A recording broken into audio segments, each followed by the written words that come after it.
ഒരു തറവാട്ടിൽ നിന്ന് മാറി താമസിച്ച മക്കൾ അതേ തറവാട്ടിലേക്ക് തിരിച്ചു വരുന്ന ഒരു ഫീലായിരിക്കും ഇപ്പം നിങ്ങൾക്ക് ഉണ്ടാവുക. തറവാടുകൾ എപ്പോഴും നിറയെ ഓർമ്മകളാണ്. ഓരോ തറവാടും നമ്മുടെ കുട്ടിക്കാലമാണ്. ആ തറവാട്ടിലെ ഓരോ റൂമുകൾക്കും നമ്മുടെ ഓർമ്മകളുമായി ബന്ധമുണ്ടാവും. അവിടുത്തെ മുറ്റത്തിന്, അവിടുത്തെ മരങ്ങൾക്ക്, അവിടുത്തെ കുളത്തിന്, അവിടുത്തെ തോടിന് ഒക്കെ നമ്മുടെ കുട്ടിക്കാലവുമായി അത്രയും ഓർമ്മകളുണ്ടാവും. പഴയൊരു പാട്ടുണ്ട്. ആ പാട്ടിൽ പേരക്കുട്ടിയെക്കുറിച്ച് വല്യപ്പ പാടുന്ന പാട്ടാണ്. പേരക്കുട്ടി ഇപ്പോൾ വലിയ ആളായി, വലിയ മനുഷ്യനായി മാറി. അപ്പോൾ അവനെക്കുറിച്ച് വല്യപ്പ പാടുന്ന ഒരു പാട്ടുണ്ട്. ആ പാട്ടിലെ ഒരു വരി ഇങ്ങനെയാണ്: കിലുങ്ങുന്നിതറകൾ തോറും കിളിക്കൊഞ്ചലിൻ്റെ മണികൾ, മറന്നില്ല അങ്കണം നിൻ മലർപാദം പെയ്ത പുളകം. കിലുങ്ങുന്നിതറകൾ തോറും, നമ്മുടെ തറവാടിൻ്റെ ഓരോ അറകളിലും നീ സംസാരിക്കാൻ പഠിച്ചപ്പോൾ മുതലുള്ള നിൻ്റെ വാക്കുകൾ ഇപ്പോഴും അവിടെ കിടക്കുന്നുണ്ട്. നീ സംസാരിക്കാൻ പഠിച്ചു തുടങ്ങിയപ്പോൾ പറഞ്ഞ വാക്കുകൾ നമ്മുടെ തറവാടിൻ്റെ ഓരോ അറകളിലും ഇപ്പോഴും മുഴങ്ങുന്നുണ്ട്. രണ്ടാമത്തെ വരി: മറന്നില്ല അങ്കണം നിൻ മലർപാദം പെയ്ത പുളകം. നമ്മുടെ മുറ്റം, അങ്കണം എന്ന് പറഞ്ഞാൽ മുറ്റം, മറന്നില്ല, നമ്മുടെ മുറ്റം ഒരിക്കലും മറക്കൂല. എന്ത്? മലർപാദം പെയ്ത പുളകം. നടക്കാൻ പഠിച്ചത് മുതലുള്ള നിൻ്റെ ഓരോ കാൽപ്പാടുകളും, നിൻ്റെ ആ ചെറിയ കാലുകൊണ്ട് നീ ഇങ്ങനെ നടക്കാൻ പഠിച്ചത് മുതലുള്ള നിൻ്റെ ഓരോ കാലടിപ്പാടുകളും നമ്മുടെ മുറ്റത്ത് ഇപ്പോഴും ഉണ്ട്. അതിൻ്റെ പുളകമുണ്ട് എന്നാണ് പറയുന്നത്. അപ്പോൾ തറവാടുകൾ എന്ന് പറയുന്നത് നമ്മുടെ ഓർമ്മകളാണ്. ഇന്നിപ്പോൾ നിങ്ങളിവിടെ ഒരുമിച്ച് കൂടിയിട്ടുള്ളത് ഒരു ഓഡിറ്റോറിയത്തിലാണെങ്കിലും സത്യത്തിൽ നിങ്ങൾ അന്വേഷിച്ചു വന്നിട്ടുള്ളത് നിങ്ങളുടെ തറവാടിനെയാണ്. നിങ്ങൾ അന്വേഷിച്ചു വന്നിട്ടുള്ളത് നിങ്ങളുടെ ഓർമ്മകൾ നിറഞ്ഞു നിൽക്കുന്ന തറവാടിനെയാണ്. നമ്മുടെ പഴയ ഈ ഹൈന്ദവ തറവാടുകളുണ്ടല്ലോ, ആ തറവാടുകൾക്ക് സാധാരണ വീട് എന്നല്ല പറയാം, ഇല്ലം എന്ന് പറയും. അങ്ങനെ പല വീടുകളുണ്ട്. അതിൽപ്പെട്ട ഒരു പദമാണ്, അവർ പറഞ്ഞിരുന്നൊരു വാക്കാണ് മന എന്ന് പറയും. അല്ലേ? ഇവിടെയൊക്കെ ഉണ്ട് മന. നമ്മുടെ ചങ്ങനംകുളത്ത് നിന്ന് അങ്ങോട്ട് പോകുന്നിടത്തൊക്കെ കുറേ മനകൾ കാണാം. മന എന്നാണ് പറയുക. മനക്കല വീട് എന്നൊക്കെ പറയില്ല. മന എന്നുള്ള വാക്ക് ഒരു വല്ലാത്ത വാക്കാണ്.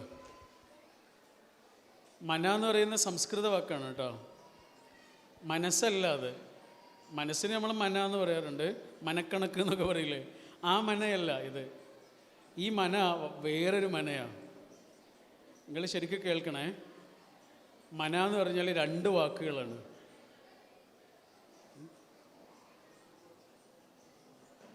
നിങ്ങളുടെ ബാക്കിലേക്ക് കേൾക്കണില്ലേ?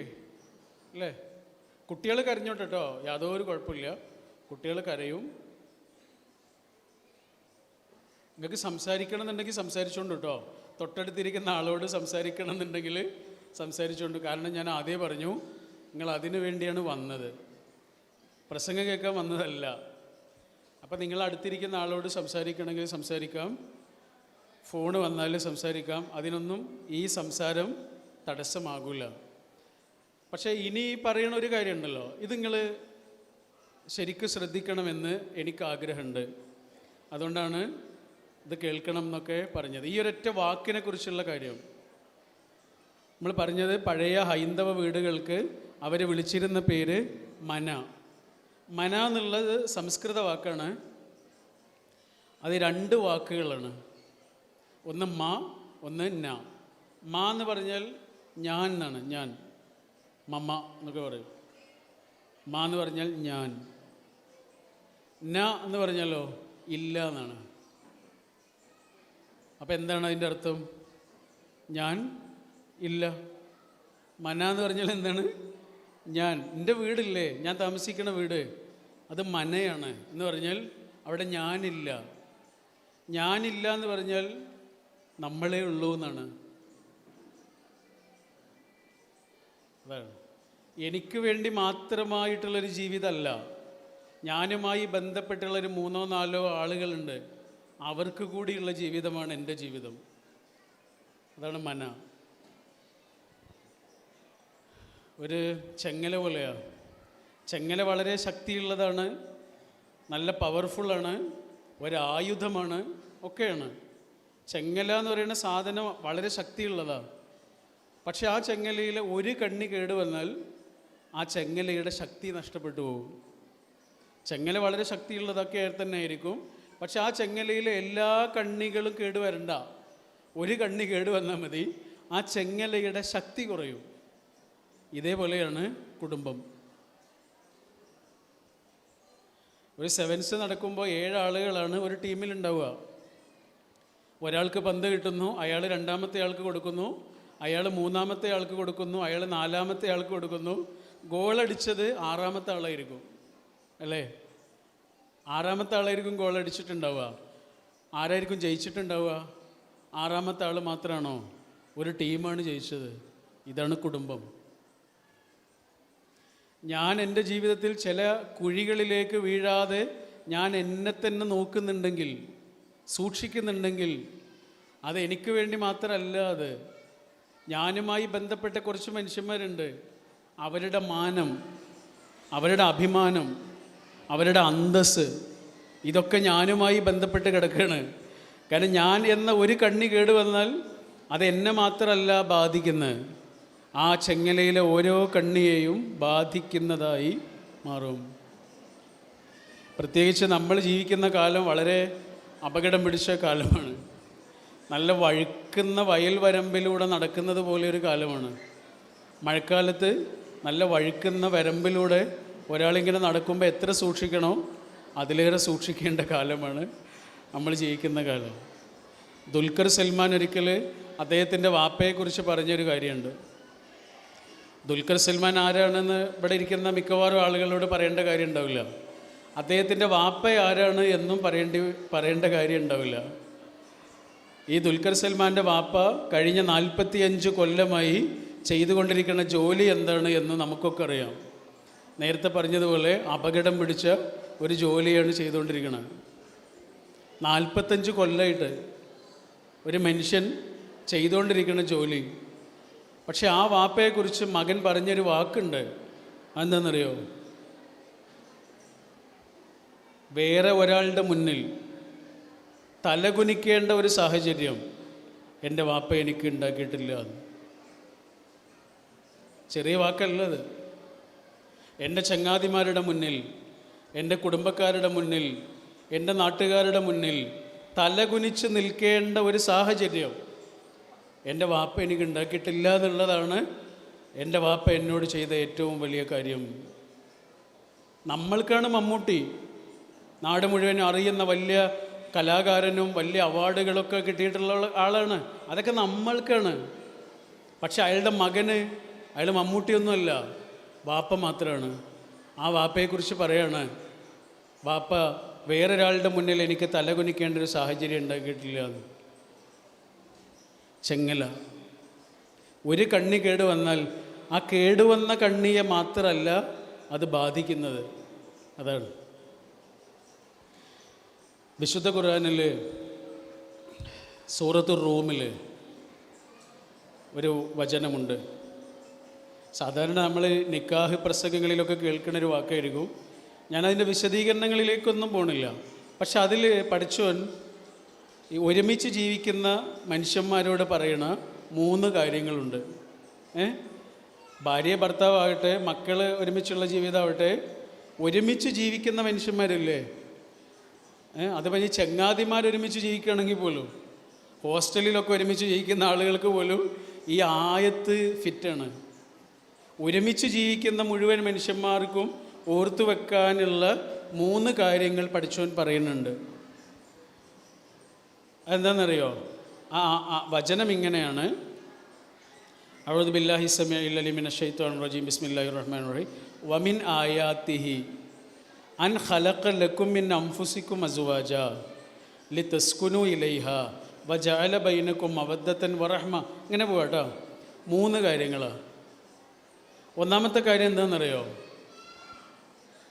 ഒന്നാമത്തെ കാര്യം, നിങ്ങളുടെ ജീവിതത്തിലേക്ക് വന്നിട്ടുള്ള ഈ മനുഷ്യനുണ്ടല്ലോ, ഇണയായി, ഭാര്യയായി, അല്ലെങ്കിൽ ഭർത്താവായി, ആരായിട്ടും നിങ്ങളുടെ ജീവിതത്തിലേക്ക് വന്നിട്ടുള്ള ഈ മനുഷ്യനില്ലേ, അതാരാണെന്നറിയോ?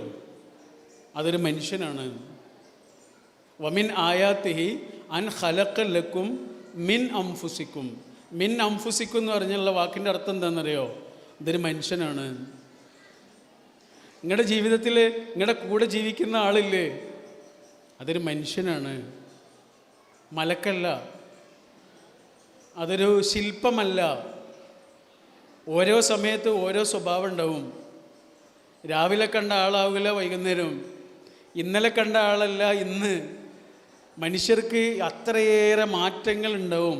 അതുകൊണ്ട് നിങ്ങളുടെ കൂടെ ജീവിക്കുന്ന ഈ ആളില്ലേ, അതൊരു മനുഷ്യനാണ് കേട്ടോ. ബൈബിളിൽ ഒരു കഥയുണ്ട്, നല്ല രസമറിയ. ഒരു വലിയ രാജാവിൻ്റെ ശില്പം ഒരാൾ ഉണ്ടാക്കുകയാണ് കേട്ടോ. രാജാവിൻ്റെ ശില്പം. ആ ശില്പം ഉണ്ടാക്കുന്നത് ഇരുമ്പുകൊണ്ടാണ്. ഓരോ അവയവവും ഉണ്ടാക്കുന്നത് ഇരുമ്പുണ്ട്. കണ്ണ്, മൂക്ക്, ചെവി, മുഖം, തല, അതൊക്കെ ഇരുമ്പുകൊണ്ട് ഇങ്ങനെ ഉണ്ടാക്കി ഒരവയവം മാത്രം ഇരുമ്പ് കൊണ്ട് ഉണ്ടാക്കിയില്ല എന്ന് മാത്രമല്ല, കളിമണ്ണ് കൊണ്ടാണ് ഉണ്ടാക്കിയത്. ഒരവയവം മാത്രം കളിമണ്ണുണ്ട്. ഏതാണ് അവയവം എന്നറിയോ? കാൽപാദം. സത്യത്തിൽ കാൽപാദമല്ലേ ഇരുമ്പുകൊണ്ട് ഉണ്ടാക്കേണ്ടത്? കാരണം എല്ലാ ഭാരവും കാൽപാദത്തിനാണ് കിട്ടുക. അപ്പോൾ കാൽപാദം ഇരുമ്പുകൊണ്ട് ഉണ്ടാക്കുന്നതിന് പകരം ബാക്കിയൊക്കെ ഇരുമ്പുകൊണ്ട് ഉണ്ടാക്കിയിട്ട് കാൽപാദം മാത്രം കളിമണ്ണുകൊണ്ട് ഉണ്ടാക്കി. കളിമണ്ണുണ്ട്. കളിമണ്ണിൻ്റെ പ്രത്യേകത എന്താ? എവിടെയെങ്കിലും തട്ടുമ്പോഴേക്കും മുറിഞ്ഞു പോകും അല്ലേ? എന്താ സംഭവം? ഇതെന്താ സംഭവം? എത്ര വലിയ മനുഷ്യനാണെങ്കിലും കേട്ടോ, എത്ര വലിയ മനുഷ്യനാണെങ്കിലും, എത്ര മഹാനായ മനുഷ്യനാണെങ്കിലും, എത്ര ഭക്തനായ മനുഷ്യനാണെങ്കിലും, മനുഷ്യനാണോ? ഒരു ചെറിയ കല്ലിൽ തട്ടുമ്പോഴേക്ക് പൊടിഞ്ഞു പോകുന്ന കളിമണ്ണ് പോലെയുള്ള കാൽപാദമാണ് മനുഷ്യനുള്ളത്. ചിലപ്പോൾ ചില പ്രലോഭനങ്ങളിലേക്ക് വീണുപോകും, ചിലപ്പോൾ ചില അബദ്ധങ്ങളിലേക്ക് വീണുപോകും, ചെയ്യാൻ പാടില്ലാത്ത കാര്യങ്ങൾ ചെയ്തു പോയി എന്ന് വരാം, ഒരിക്കലും സംഭവിക്കാൻ പാടില്ലാത്ത കാര്യങ്ങൾ സംഭവിച്ചു എന്ന് വരാം, അതിൻ്റെ കുറ്റബോധത്തോടെ നമ്മുടെ മുന്നിൽ വന്ന് നിന്നു എന്ന് വരാം. അങ്ങനെയൊക്കെ വരാം. കാരണം ഇത് മനുഷ്യനാണ്. മിൻ അംഫുസിക്കും, ഇത് മനുഷ്യനാണ്. ചെറിയ വാക്കല്ല അത്. നിങ്ങളുടെ ജീവിതത്തിലുള്ള ഈ ആളില്ലേ, നമ്മുടെ ജീവിതത്തിലുള്ള ഈ ആളില്ലേ, അതൊരു മനുഷ്യനാണ്. ഭാര്യയാവട്ടെ, ഭർത്താവാകട്ടെ, വാപ്പയാകട്ടെ, മകനാകട്ടെ, മരുമകനാകട്ടെ, മരുമകളാവട്ടെ, അതാരാണ്? അതൊരു മനുഷ്യനാണ്. പോരായ്മകളുണ്ടാവും. ഇപ്പം ഞാനൊരു തെറ്റ് ചെയ്തിട്ട് നാട്ടുകാർ മുഴുവനും എന്നെ തള്ളിപ്പറഞ്ഞു എന്ന് വിചാരിച്ചോളൂ. എല്ലാവരും എന്നെ തള്ളിപ്പറഞ്ഞു, അംഗീകരിച്ച മുഴുവൻ ആളുകളും എന്നെ തള്ളിപ്പറഞ്ഞു. എല്ലാവരും എന്നെ കൈവിടുമ്പോഴും എന്നെ സ്വീകരിക്കാനൊരു മനുഷ്യൻ വേണം. തിരിച്ചു വരാൻ വേണ്ടി എന്നെ ഇങ്ങനെ വിളിക്കുന്ന ഒരാൾ വേണം. അയാൾ കൂടെ ഇല്ലെങ്കിലുള്ള എൻ്റെ അവസ്ഥ എന്തായിരിക്കും? നിങ്ങൾ കണ്ടിട്ടില്ലേ, വലിയ തെറ്റുകളൊക്കെ ചെയ്ത കുറ്റവാളികളുടെ വീട്ടിലേക്ക് നമ്മുടെ പത്രക്കാർ ചെല്ലും, ടി വിക്കാരൊക്കെ ചെല്ലും. അപ്പോൾ ആ കുറ്റവാളിയുടെ അച്ഛനോ അമ്മയോ അല്ലെങ്കിൽ വാപ്പയോ ഉമ്മയോ ഒക്കെ പറയുന്നൊരു വാക്കുണ്ട്. എന്താ പറയുക? ഞങ്ങൾക്കിനി അങ്ങനെ ഒരു മോനില്ല എന്ന് പറയും. കേട്ടിട്ടില്ലേ? ഞങ്ങൾക്കിനി അങ്ങനെ ഒരു മോനില്ല എന്ന് പറയും. ഇത് പറയാൻ അവരുടെ ആവശ്യമുണ്ടോ? നാട്ടുകാരൊക്കെ തന്നെയല്ലേ പറയണേ. ഞങ്ങൾക്ക് അങ്ങനെ ഒരു മോനുണ്ട് എന്ന് പറയണ വാപ്പയും ഉമ്മയും എവിടെ?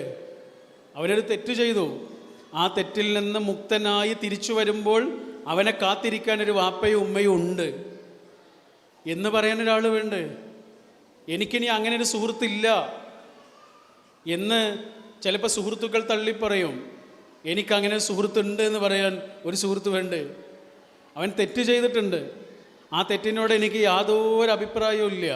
പക്ഷെ ആ തെറ്റിൽ നിന്ന് ശുദ്ധീകരിച്ച് തിരിച്ചു വരുമ്പോൾ അപ്പോഴും അവൻ എൻ്റെ ചങ്ങാതി തന്നെയാകും എന്ന് പറയാൻ ഒരാൾ വേണം. അതാണ് പഠിച്ചവൻ പറയണത്. എന്ത്? മിൻ അംഫുസിക്കും. ചെറിയ വാക്കല്ലത്. നിങ്ങളുടെ ജീവിതത്തിൽ കിട്ടിയ ആള്, അത് ഉമ്മയായിട്ട്, വാപ്പയായിട്ട്, മകനായിട്ട്, ആരായിട്ടാണെങ്കിലും അതൊരു മനുഷ്യനാണ് കേട്ടോ, അതൊരു മലക്കല്ല. ഇതാണ് ഒന്നാമത്തെ കാര്യം. രണ്ടാമത്തെ കാര്യം സ്നേഹിക്കണം എന്നാണ്. അത് പിന്നെ പ്രത്യേകിച്ച് പറയേണ്ട കാര്യമൊന്നുമില്ല. ഒരുമിച്ച് ജീവിക്കുന്ന ആളുകളോട് എന്തായാലും അത് പറയേണ്ട കാര്യമില്ല, അവർ സ്നേഹിക്കും. സ്നേഹത്തിൽ ചില വ്യത്യാസങ്ങളൊക്കെ ഉണ്ടാവും, ഏറ്റക്കുറച്ചിലുകളുണ്ടാവും, പക്ഷെ സ്നേഹിക്കും. പക്ഷേ പഠിച്ചവൻ മൂന്നാമതായി പറഞ്ഞൊരു കാര്യമുണ്ട്. അതെന്താണെന്നറിയോ? നിങ്ങൾ കാരുണ്യം കാണിക്കണം പരസ്പരം. അത് സ്നേഹമല്ല. സ്നേഹം നമ്മൾക്ക് എപ്പോഴും വേണമെന്നില്ല, 24 മണിക്കൂറും വേണമെന്നില്ല. പക്ഷേ കാരുണ്യം അങ്ങനെയല്ല, 24 മണിക്കൂറും വേണം. കാരണം നമ്മളൊരു മനുഷ്യനാണേ. മനുഷ്യൻ എന്നുള്ള അവസ്ഥകളിലൂടെ ഇങ്ങനെ കടന്നു പോകുമ്പോൾ നമ്മുടെ കൂടെയുള്ള മനുഷ്യനിൽ നിന്ന് നമുക്ക് കരുണ കിട്ടിയേ തീരൂ, കാരുണ്യം ഉണ്ടായേ തീരൂ, നമ്മളെ മനസ്സിലാക്കിയേ തീരൂ. സഹീർ എന്ന് പറഞ്ഞൊരു പുസ്തകമുണ്ട്, വളരെ ഫേമസ് ആയൊരു പുസ്തകമാണ്. ബ്രസീലിലെ ഒരു വലിയ എഴുത്തുകാരനുണ്ട്, പൗലോ കൊയ്ലോ എന്നാണ് അദ്ദേഹത്തിൻ്റെ പേര്. അദ്ദേഹം എഴുതിയൊരു പുസ്തകമാണ്. അതിലൊരു ഭാര്യയുടെയും ഭർത്താവിൻ്റെയും കഥയാണ്. ഈ ഭാര്യ പത്രപ്രവർത്തകയാണ്. അങ്ങനെ അഫ്ഗാനിസ്ഥാനിൽ യുദ്ധം നടക്കുന്ന സമയത്ത് ആ യുദ്ധം റിപ്പോർട്ട് ചെയ്യാൻ വേണ്ടിയിട്ട് പോയതാണ് ഈ ഭാര്യ. പക്ഷെ അവർ തിരിച്ചു വരുന്നില്ല. ദിവസങ്ങൾ കഴിഞ്ഞു, മാസങ്ങൾ കഴിഞ്ഞു, ആൾ തിരിച്ചു വരുന്നില്ല, ആളെ കാണാനില്ല. അപ്പോൾ ആ ഭാര്യയെ അന്വേഷിച്ച് ഭർത്താവ് പുറപ്പെടുകയാണ്, ഭാര്യയെ തെരഞ്ഞു പോവുകയാണ്. എത്ര തെരഞ്ഞിട്ടും ആളെ കിട്ടുന്നില്ല. അവസാനം കസാക്കിസ്ഥാനിലെ ഒരു മരുഭൂമിയിൽ ഇരുന്നിട്ട് അദ്ദേഹം ഉറക്കെ വിളിച്ചു പറയുന്നൊരു വാക്കുണ്ട്. ആ ഭർത്താവ് ഉറക്കെ വിളിച്ചു പറയുന്ന ഒരു വാക്ക് ഉണ്ട്. അതിങ്ങനെയാണ്, എസ്തർ എന്നാണ് ഭാര്യയുടെ പേര്. എൻ്റെ എസ്തർ, നീ എവിടെ പോയാലും ഞാൻ നിന്നെ തെരഞ്ഞു വരും, ഞാൻ നിന്നെ നഷ്ടപ്പെടാൻ സമ്മതിക്കില്ല. കാരണം എനിക്ക് നിന്നെ വേണം. എടോ, എനിക്ക് നിന്നെ വേണം. അതിൻ്റെ കാരണം എന്താണെന്നറിയോ? ലോകത്തെന്നെ ഏറ്റവും കൂടുതൽ സ്നേഹിച്ചത് നീ ആയതുകൊണ്ടല്ല, അതുകൊണ്ടല്ല. ലോകത്തെന്നെ ഏറ്റവും കൂടുതൽ മനസ്സിലാക്കിയത് നീ ആയതുകൊണ്ട്.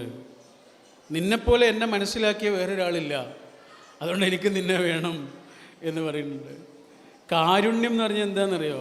ശരിക്കും പറഞ്ഞാൽ ഒരാളെ മനസ്സിലാക്കലാണ്.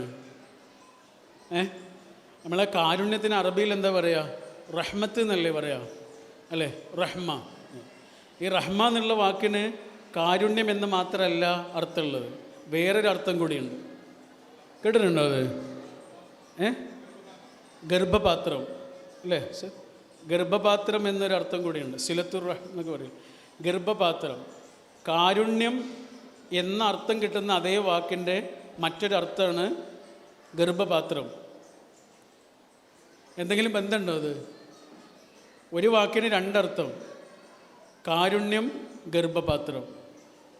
ഇത് തമ്മിൽ എന്തെങ്കിലും ഒരു ബന്ധമുണ്ടോ? ചെറിയൊരു ബന്ധമുണ്ട്. എന്താണെന്നറിയോ? നമുക്ക് തോന്നിയതാണ് കേട്ടോ, അങ്ങനെ ഉണ്ടോയെന്നൊന്നും അറിയില്ല. ചെറിയൊരു ബന്ധമുണ്ട്. അതെന്താണെന്നറിയോ? ഈ ഗർഭപാത്രം എന്ന് പറയുന്നത് ഒരു പെൺകുട്ടി ജനിക്കുന്നത് മുതൽ അവളുടെ ശരീരത്തിന് അകത്തുള്ള ഒരു ചെറിയ പാത്രമാണ്. ആകെ അതിൻ്റെ വലുപ്പം 3-4 സെൻറ്റിമീറ്ററാണ്. 3-4 സെൻറ്റിമീറ്റർ മാത്രം വലുപ്പമുള്ള ഒരു ചെറിയ പാത്രമാണ്. ഈ പാത്രമാണ് 3-4 കിലോ വലുപ്പമുള്ള ഒരു കുട്ടിക്ക് വേണ്ടി സ്വയം വലുതാകുന്നത്. കാരുണ്യം എന്ന് പറഞ്ഞാൽ എന്താ? ഒരാളെ മനസ്സ് വലുതാകലാണ്, അല്ലാതെ ഒന്നുമല്ലാതെ ഒരാളെ മനസ്സ് വലുതാകലാണ്. അതുകൊണ്ടാണ് ലോകത്തിന് മുഴുവനും കാരുണ്യമായി ഇറക്കിയ ഹബീബായ റസൂൽ സല്ലല്ലാഹു അലൈഹി വസല്ലമയെ കുറിച്ച് പഠിച്ചോൻ പറഞ്ഞത്, അലം നഷ്റഹ് ലക സദ്റക്. എൻ്റെ റസൂലേ, ഞാൻ നിങ്ങൾക്ക് നിങ്ങളുടെ മനസ്സ് വലുതാക്കി തന്നില്ലേ? മനസ്സ് വലുതാകാത്ത ഒരാൾക്ക് മനുഷ്യന്മാർക്ക് മാപ്പ് കൊടുക്കാൻ കഴിയില്ല. അതാണ്, ചെറിയ മനുഷ്യന്മാർക്ക് മാപ്പ് കൊടുക്കാൻ കഴിയില്ല. മാപ്പ് കൊടുക്കാനേ വലിയ മനുഷ്യന്മാരാവണം. ചെറിയ മനുഷ്യന്മാരെന്താ പറയാന്നറിയോ? ഞാൻ മരിച്ചാലും മറക്കൂല എന്നാ പറയുക.